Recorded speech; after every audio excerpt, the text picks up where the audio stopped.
کہ اللہ کی محبوبیت کا انعام اللہ کسے دیتا ہے؟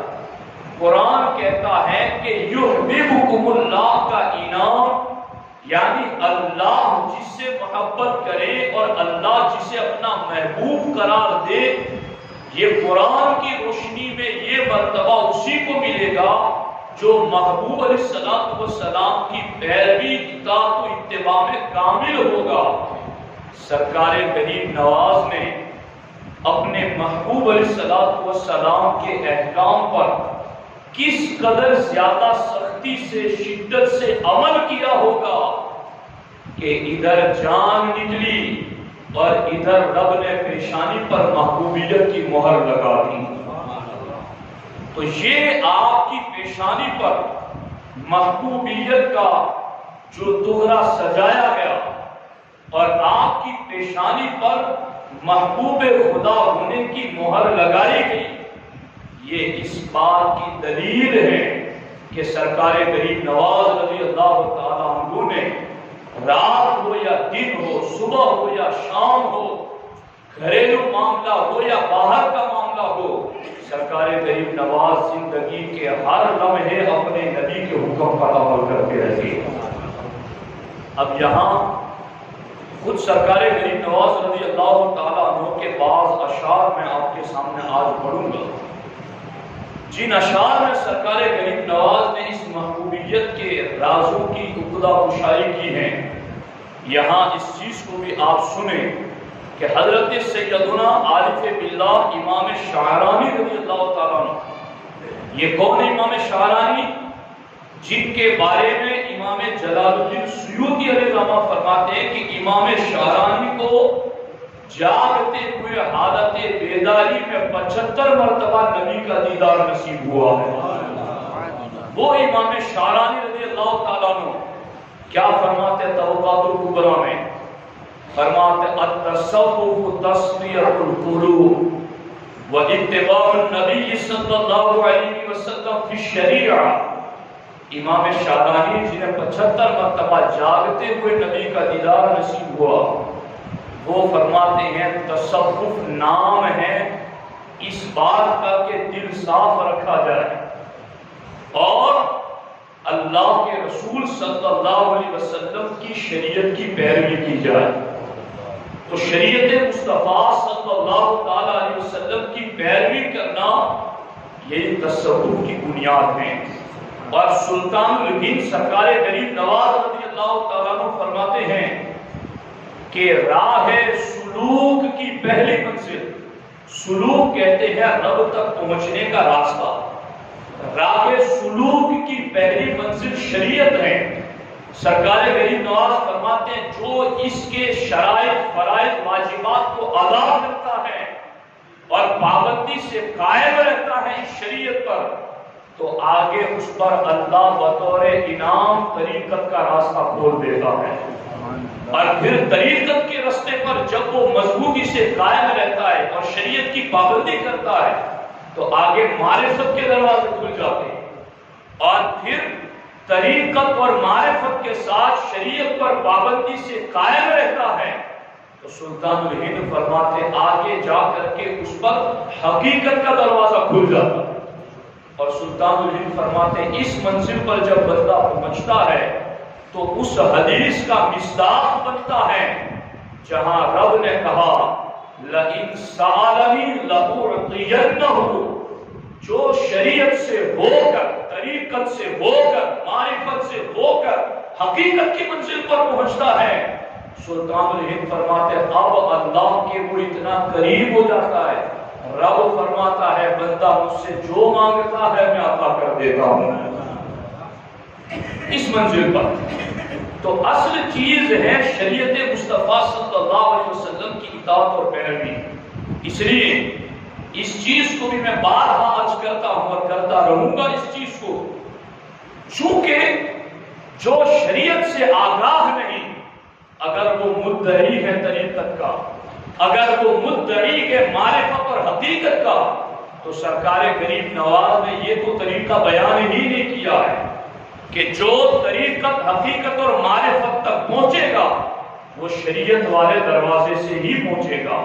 اور جو پہلے ہی میں گرا ہوا ہے اسے اگلی منزلیں نصیب نہیں ہو سکتی ہیں۔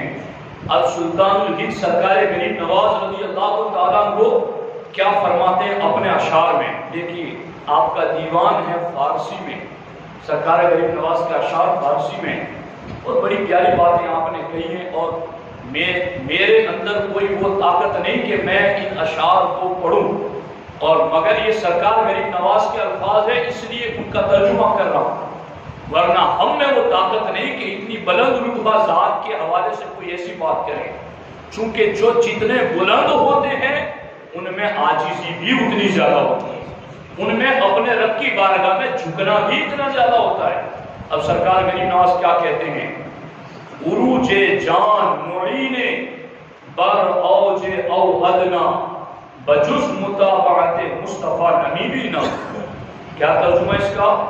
ترجمہ یہ ہے، اے معین الدین رضی اللہ تعالیٰ عنہ، او ادنا کی بلندیوں تک روح کی رسائی مصطفیٰ کریم صلی اللہ علیہ وسلم کی پیروی کے بغیر نہیں ہو سکتی۔ یہ سرکار غریب نواز اپنے شعر میں فرماتے ہیں، اور آگے فرماتے ہیں، گر عروج جام معین با یدت بر فلک در رکاب خواجہ دولات می باید شدن۔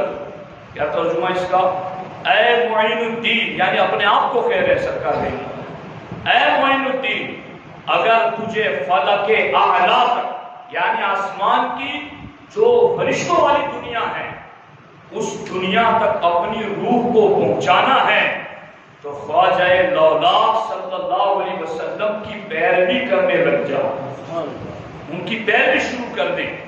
اور آگے فرماتے ہیں، عروج نیست میسر بر اوج او ادنا مگر بپیروی مقتدائے عالم خیر۔ فرماتے ہیں عروج نیست میسر بر اوج او ادنا، یہ او ادنا کا لفظ قرآن کا ایک ورڈز، قرآن کا ایک لفظ ہے جو سرکار معراج میں گئے تھے اور اللہ نے فرمایا تھا کہ میرے محبوب نے مجھے 2 کمانوں سے دیکھا یا اس سے بھی کم فاصلے سے دیکھا۔ تو او ادنا اس روحانیت کی بلندی کی طرف اشارہ کر رہے سرکار غریب نواز رضی اللہ عنہ۔ فرماتے عروج میسر، عروج نیست میسر بر اوج او ادنا، او ادنا کی بلندی تک پہنچنا میسر نہیں آ سکتا مگر بپیروی مقتدائے عالم خیر، مگر عالم خیر کے پیشوا مصطفیٰ کریم صلی اللہ علیہ وسلم کی پیروی کرو گے تو وہاں تک پہنچ جاؤ گے۔ اس میں اصل بنیاد ہے سرکار دو عالم صلی اللہ علیہ وسلم کی پیروی۔ اب یہ چیزیں میں کیوں ذکر کر رہا ہوں؟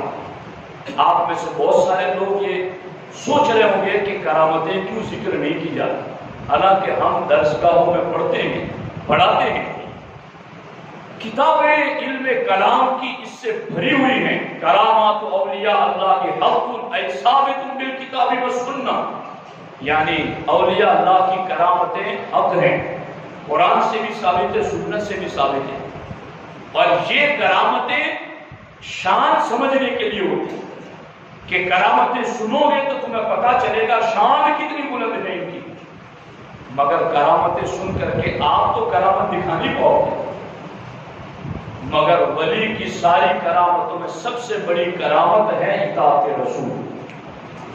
یہ وہ کرامت ہے جس پر میں اور آپ بھی ان کے صدقے عمل کر سکتے ہیں، اور اسی کی طرف سرکار غریب نواز رضی اللہ تعالیٰ عنہ نے ہمیں ہدایت کی، ہمارے رہنمائی کی۔ اب یہاں چونکہ وقت اسی پر آ کر ختم ہو جاتا ہے، میں 2 باتیں اور بھی عرض کر دوں۔ سرکار غریب نواز رضی اللہ تعالیٰ عنہ نے تقویٰ کے حوالے سے، پرہیزگاری کے حوالے سے بہت زیادہ باتیں کہیں، چونکہ جو بندہ پرہیزگار ہوتا ہے، نماز روزہ حج زکوٰۃ کا پابند ہوتا ہے، تو چونکہ ہر شخص پر شیطان کے حملے جدا ہوتے ہیں، مولانا کو شیطان یہ نہیں کہتا کہ تو تقریر نہ کرنا، وہاں اس میں تکبر پیدا کرتا ہے، تیری تقریر، تیری نعت، تیری قرات، تیرا درس بہت اچھا رہتا ہے، اور اس کو یوں نفس میں مبتلا کرتا ہے، اور ہر ایک پر شیطان کے یوں جداگانہ حملے ہیں۔ سرکار غریب نواز کہتے ہیں جب تم دین کے رستے پر چلو گے تقوی شعار بنو گے، پرہیزگار بنو گے، متقی بنو گے تو آگے کیا ہوگا؟ غریب نواز اپنے شعر میں فرماتے ہیں بسنگ ملامت زجاجہ ناموس بقوے عشق بریز آپ روئے تقوی را، یعنی ملامت کے پتھر سے اعزاز کے شیشے کو توڑ دے، عشق کے کوچے میں تقوی کے غرور کو ختم کر دے۔ اس لیے کہ عشق کی راہ میں تو چلتا ہے تو تقوی پر غرور مت کر، تقوی اختیار کر اور عاجزی اختیار کر، پرہیزگاری اختیار کر اور رب کی بارگاہ میں آنسو بہا۔ تو یہ سلطان الہند سرکار غریب نواز رضی اللہ تعالیٰ عنہ کی تعلیمات ہیں۔ سرکار غریب نواز رضی اللہ تعالیٰ عنہ کے بارے میں حضرت خواجہ قطب رضی اللہ تعالیٰ عنہ فرماتے ہیں کہ میں 20 سال تک اپنے مرشد کی صحبت میں رہا اور میں نے 20 سال میں سوائے قضائے حاجت کے کبھی اپنے مرشد کو بے وضو نہیں پایا۔ پیشاب پانی کی حاجت کے سوا میں نے کبھی اپنے مرشد کو بے وضو نہیں پایا۔ اور فرماتے 20 سال میں حضرت کی صحبت میں رہا، میں نے کبھی حضرت کو ناحق کسی پر غصہ ہوتے ہوئے نہیں دیکھا۔ کسی پر کنٹرول کر لینا یہ تو آسان ہے، مگر نفس پر کنٹرول کرنا بڑا مشکل ہے۔ تو یہ ولیوں کی خاص صفت ہوتی ہے، اس مرتبے تک پہنچتے ہیں۔ اس لیے ہمیں بھی سرکار غریب نواز رضی اللہ تعالیٰ عنہ کے اس فرمان پر عمل کرتے ہوئے باوضو رہنے کی کوشش کرنی چاہیے، اور خاص طور پر جو بندہ باوضو سوتا ہے، قرآن کی آیت ہے، ترجمہ کروں کا وقت زیادہ لگے گا، کہ بندہ جب سوتا ہے تو اس کی روح لے لی جاتی ہے اور پھر اس کی روح کو آسمانوں کی طرف بلند کیا جاتا ہے۔ اگر وہ باوضو ہوتا ہے تو اس کی روح کو عالم بالا میں اللہ کا خاص قرب نصیب ہوتا ہے اگر وہ باوضو سوتا ہے۔ اس لیے کوشش کریں کہ جاگتے ہوئے یا سوتے ہوئے باوضو سوئیں اور باوضو جاگیں، اس کی بڑی برکتیں میں سرائے گی۔ اللہ کریم کی بارگاہ میں دعا ہے رب یسوع جلال ہم سب کو عمل کی توفیق عطا فرمائے۔ ایک مسئلہ یہ بھی آپ سماعت کر لیں کہ بہت سارے لوگ حالت نماز میں ہوتے ہیں تو اپنے ہاتھوں کو چھوڑ کر کھجالتے رہتے ہیں۔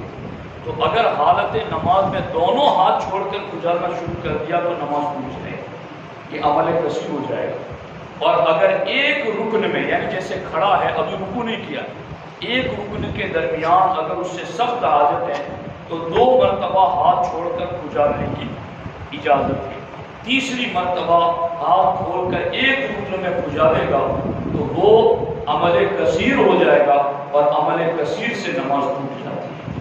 تو اس لیے اس چیز کو یاد رکھیں۔